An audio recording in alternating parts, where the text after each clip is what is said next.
الصح ما يصح الا الصحيح، ما يصح الا الصحيح، ما يصح الا الصحيح. قال لك هو تا هو يخدم شغلو. ما معنى تخدم شغلك؟ فسرها لنا. شنو هي زعما ما معنى تخدم انت شغلك؟ ما معنى تشرح ليا شنو زعما عاد تنصب عليا انا عندي ليا شي فخ ولا؟ هذا دليل على انك باغي دير لي شي فخ، وداك الفخ اللي باغي تنصب لي وانت غطيح فيه.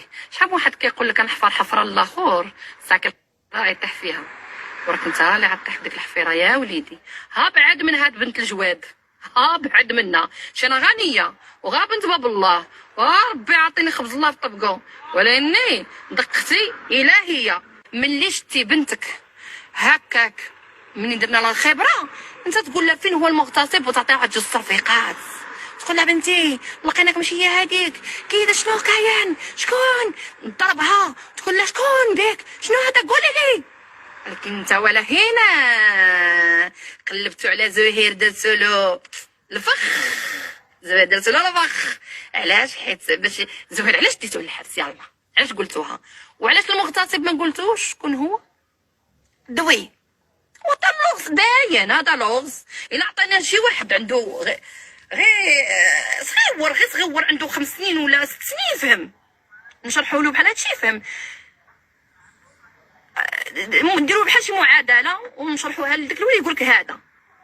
يعني فهموها يا الفاهم، يا اللي فاهمين راهم فهموها، ويا اللي ما فاهمينش واخا ندخلوها لهم بالخشب لمخهم. راني شوف ربي يطيحك بين شنقول لك بين يدي وبين يدين هاد الشعب اللي كيتفرج فيك، اللي غيتفرج عليك حيشوفك طايح وطيح قيمتك. يا اللي تعديتي على بنتك وشرف بنتك، يا اللي تعديتي عليا حتى انا، يا اللي ما خليتيليش الضو د بنتي، يا اللي ما خليتيليش الشرف د بنتي نعتز به وكرامه بنتي نعتز بها ونطلع بيها، يا اللي ما خليتينيش ندير لها فرحه، يا الفرحه ديالها ونشوف بنتي عروسه وغاديه وهديها لراجلها انا وبكرامتها وبورقتها كي البنات. ولكن كما غصبتيها ربي غصبك الحزاق اشدق الطبال. زعما انت متمكن وليتي داير هذا متمكن. لا شي انا دابا حاليا ما نقولكمش انا الحمد لله مهم ماشي بحال اللي كنت. قلتيها لي انا هكا وقلتي لي صافي غنضطر ما نبقاش نجي نديهم. قلت لك انا ماشي مشكل صافي ولادي هادوك. يعني كنتي كتجي تديهم واحد الايام من السيمانه للسيمانه كتديهم تعقل. قلتي لا برزطوني هذيك السيمانه وخليونيش نعس انا وياها زعما باش انا زعما كتفقصني ما تفقاش. شنو قلت لك؟ انا قلت لك ماشي مشكل صافي خليهم ليا دبر راسك ما عنديش مشكل. ديتيهم ما ديتيهمش هادو ولادي غيجلسوا معايا. ادوي كتبغي انت ولادك تبغيتيهم غير المصلحه. ديك البنات دايما غير حيت مصلحتك فيهم. كون ما كانش مصلحتك فيهم الواد يديهم ما عندكش مشكل. ولكن انا كأم غنمشي نسعى عليهم ونضرب عليهم الجفاف.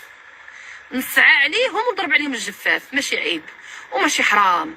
الله يجعلني ما لقيت خدمه نمشي نجيب 2 كربات الحوت نمشي للمارشي ونجي نبيعهم في السويقه اللي صورت. المهم نمشي نجيب 15 لولادي ونكلها ليهم. ها 100 درهم اللي كتب الله حنا ورزقنا. واللي شاط نجي نقليه لوليداتي عادي ماشي مشكل. مره نقلي لهم الحوت كل مره شنو نوع عليهم حيت باش ما يطلعش ليهم في الراس.